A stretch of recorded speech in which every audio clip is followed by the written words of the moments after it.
Bom, primeiramente, boa noite a todos. Como vocês estão? Passaram aí a semana, espero que bem. Prontos, né, para a nossa próxima aula da semana? Espero que sim, vamos lá. Antes de darmos início, né, à nossa aula de hoje, a gente já conversou, né, a nossa aula de hoje vai ser sobre técnicas adicionais, né, da TCC. Vamos finalizar esse tópico, esse capítulo, né, da gravação. A gente já falou, né, de algumas técnicas, né, da TCC, aquelas técnicas que a gente utiliza, né, algumas da própria mente da TCC, né, algumas técnicas são da TCC, outras não, né, a gente é de outras escolas, né, da psicologia, né, como por exemplo da Gestalt, né, das Gestalt, outras, né, de outras escolas, né, tanto da psicanálise também. Mas a gente traz, né, e meio que adapta, né, para a TCC, né, para o que a TCC lá enxerga como funcionalidade, né, como é a funcionalidade da terapia cognitivo-comportamental. Né, tem algumas técnicas que a gente usa para ajudar os pacientes a chegarem em seus objetivos dentro desse setting terapêutico. Mas antes de continuarmos, para quem não conhece, né, meu nome é Matheus, sou psicólogo, estou aí gravando esses vídeos no intuito de mostrar a vocês, né, como os psicólogos, né, da terapia cognitivo comportamental ele trabalha, né, com essa técnica, com essa escola, né, como que ela funciona, como que a gente ajuda aí o paciente a obter os seus objetivos dentro desse setting terapêutico, né? Mas se vocês, esse é o primeiro vídeo que vocês estão vendo, eu sugiro que vocês assistam os anteriores, né? São vídeos que foram gravados desde, né, da introdução da TCC, né, e alguns temas importantes, né, que são fundamentais aí para o entendimento de vocês dessa aula de hoje, né? Sem mais delongas, né, vamos dar início, né, à nossa primeira técnica que a gente vai conversar hoje, né, seria a técnica da exposição. Tá? Como é que essa técnica funciona, certo?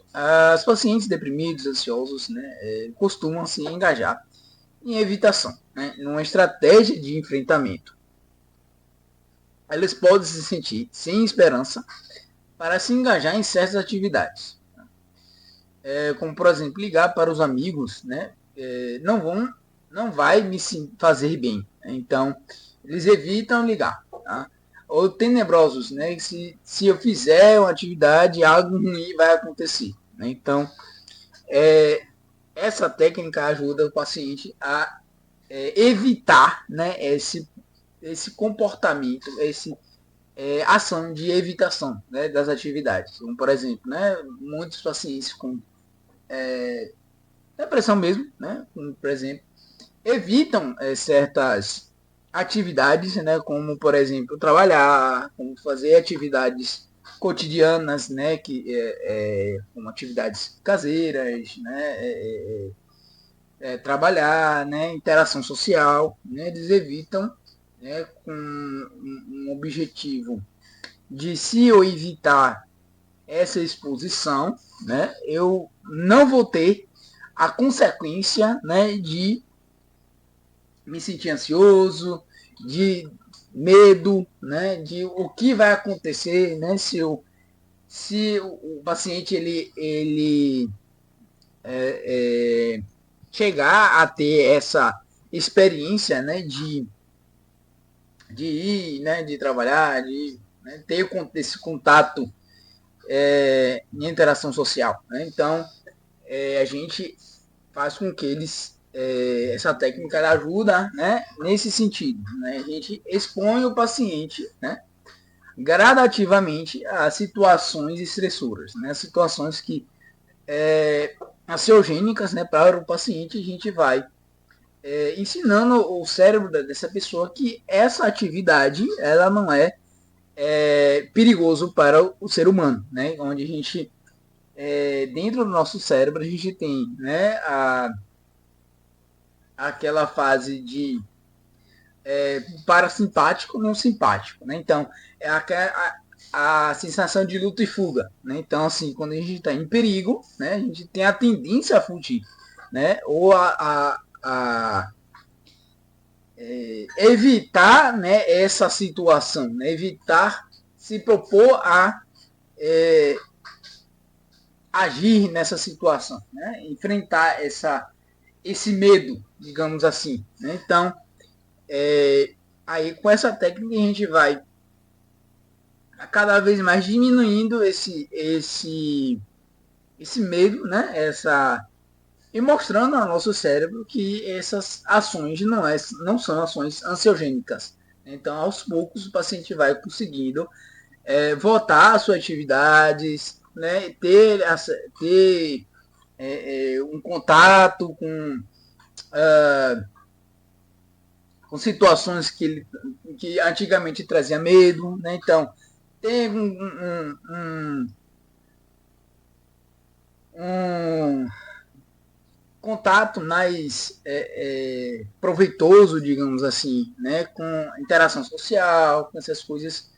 Então ele começa a reduzir, né, esse processo de ansiogênico. Né? Então essa é a função, né, dessa técnica em si. Tá?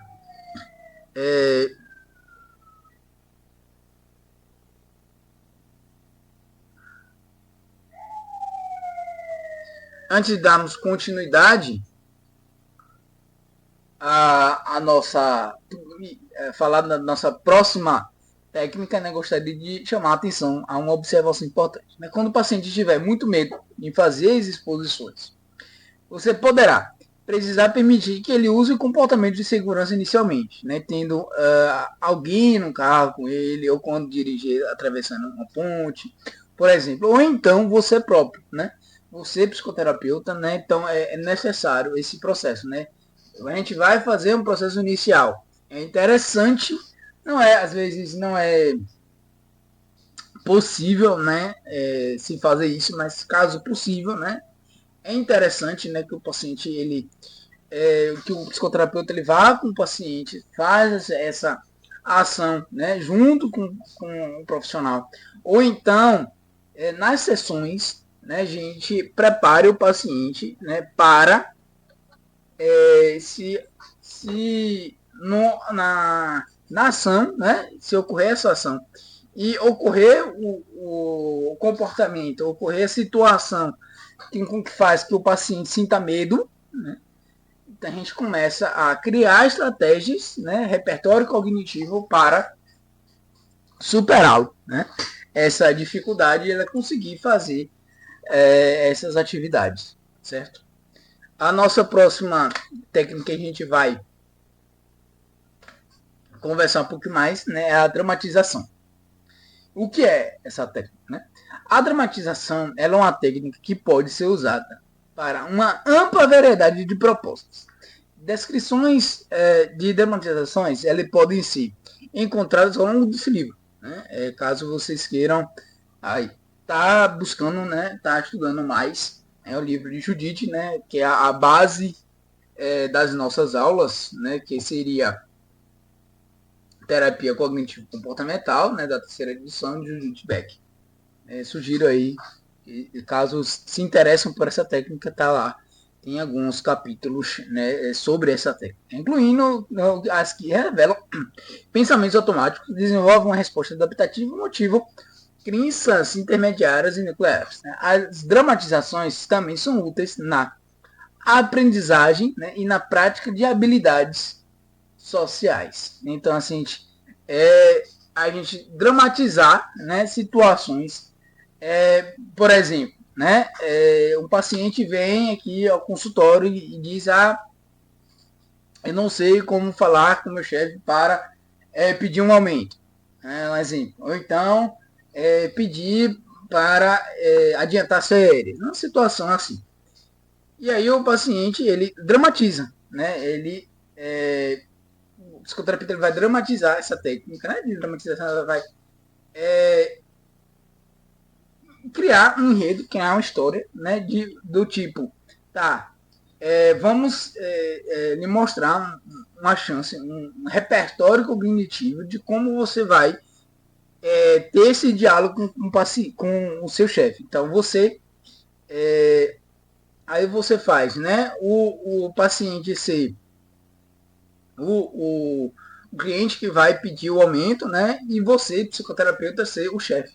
Então você vai ensinar o paciente estratégias, né, para conseguir estratégias mais funcionais, né, mais fáceis de ele conseguir êxito, né, ao seu pedido, né? E caso não esse resultado não seja êxito, outras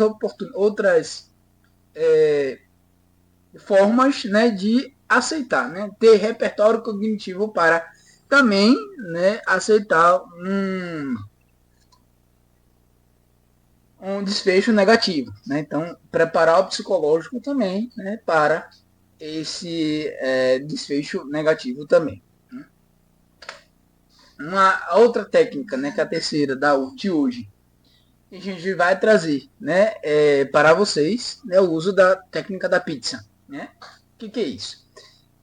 Com frequência, né, é útil que os pacientes vejam suas ideias na forma de um gráfico, né? Um quadro em forma de pizza pode ser utilizado em muitas maneiras, como por exemplo, ajudando o paciente a definir objetivos, também pode indicar quanto tempo ele atualmente está dedicando a cumprir as suas aspirações, os valores, né? Outro uso do quadro de forma de pizza é determinar a responsabilidade relativa para um determinado desfecho. Né? Antes de continuarmos, né, nossa aula de hoje, eu gostaria de fazer uma observação. Né? Ao investigar a contribuição das explicações alternativas, parece que o paciente estima a atribuição disfuncional, né? Nesse caso a culpa é minha, né? Para que ele possa considerar, né, mais integralmente todas as explicações. E a nossa última técnica que a gente vai conversar hoje é a autocomparação. O que isso quer dizer? Os pacientes com frequência têm pensamentos automáticos na forma de comparações inúteis. Né? Eles comparam no presente com como eram antes de seu transtorno, né? Ou com como gostariam de ser, né? Ou se comparam, né, com outras pessoas que não têm um transtorno psiquiátrico, né? Que esse sujeito ele tem, óbvio. Fazer isso, né, ajuda a manter ou aumentar sua disforia, né, quando ocorre com Maria, por exemplo. Né, os pacientes também podem ter pensamentos automáticos em que se comparam, né, no presente com o que gostariam de ter. Né? Por exemplo, eles podem dizer, né, eu deveria ser capaz de trabalhar em horário integral, ou podem se comparar, né, com onde estavam antes de ficarem deprimidos. Né? Isso costuma ser tão fácil para, para mim, né? Mas uma vez, né, faça com que foquem, perdão, no quanto se já progrediram, né, nesse processo. Antes de encerrarmos, eu vou fazer um pequeno observação, né? Quando o paciente está, né, em seu ponto mais baixo, você precisará modificar a abordagem, né? Parece que você se sente muito deprimido, né, quando se compara com outras pessoas ou como gostaria de ser. Né? Acho que poderia ser útil, nesses momentos, lembrar-se de que tem uma lista de objetivos e que juntos estamos trabalhando em um plano para ajudá-los a fazer as mudanças. Se você se lembrasse de que você e eu somos uma equipe trabalhando para levá-lo aonde você quer estar, o que poderia acontecer com o seu humor? Né? Então, sempre fazer essa integração, né? Chamar o paciente aí pro real, né? quando ele tiver essas recaídas aí, né? Por fim, né, resumindo essa aula, né, de hoje, né, em suma, existe uma grande variedade, né, de técnicas utilizadas na TCC. Né? Algumas se aplicam a todas as condições. Né? Algumas são específicas para um transtorno particular, mas muitas são adaptadas, né, de outras modalidades. Né? Essas técnicas podem influenciar o pensamento, o comportamento, né, e a hesitação fisiológica dos pacientes, além do seu humor. Algumas aumentam o afeto positivo, algumas diminuem o afeto negativo e algumas fazem as duas coisas. Né? Algumas técnicas ajudam os pacientes a regular essas emoções, entre outras já lhe ensinam habilidades. Né? Você irá selecionar as técnicas, apresentar uma justificativa, obter a concordância do paciente e então empregá-las. Use sua conceitualização do paciente como um guia aí para escolher qual é a melhor técnica a ser utilizada, né? Tendo, claro, né, o seu repertório técnico, né, para utilizar a técnica que você escolheu, né, e o paciente ter assim familiaridade, né, e funcionalidade com essa técnica, né, se a conceitualização do paciente se necessita, né, realmente dessa técnica. Então, ter essa técnica for realmente a melhor para o paciente, né, nesse contexto de conceitualização, sem ficar atento, né, a essas situações.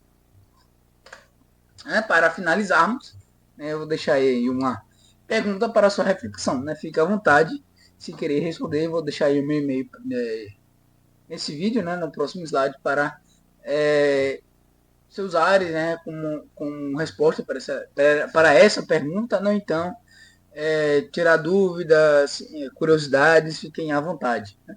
Existem, né, muitas técnicas que você pode utilizar, né, na TCC. Que conselho você daria a um amigo que se sente sobrecarregado, né, diante da perspectiva do quando há para aprender? Tá? Aí está meu e-mail, né?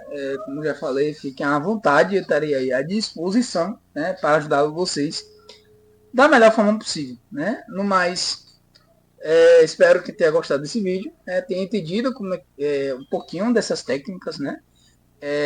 Mas fiquem atentos, né, que essa aula não vai lhe dar repertório para aplicá-las. Né? Então, você conheceu, gostou de algumas técnicas, trabalhe, estude, né, se dedique, tenha um repertório técnico para utilizá-los aí, tá certo? Espero que tenham gostado desse vídeo, né, e espero vocês na próxima aula. Uma boa semana e até a próxima aula. Fui!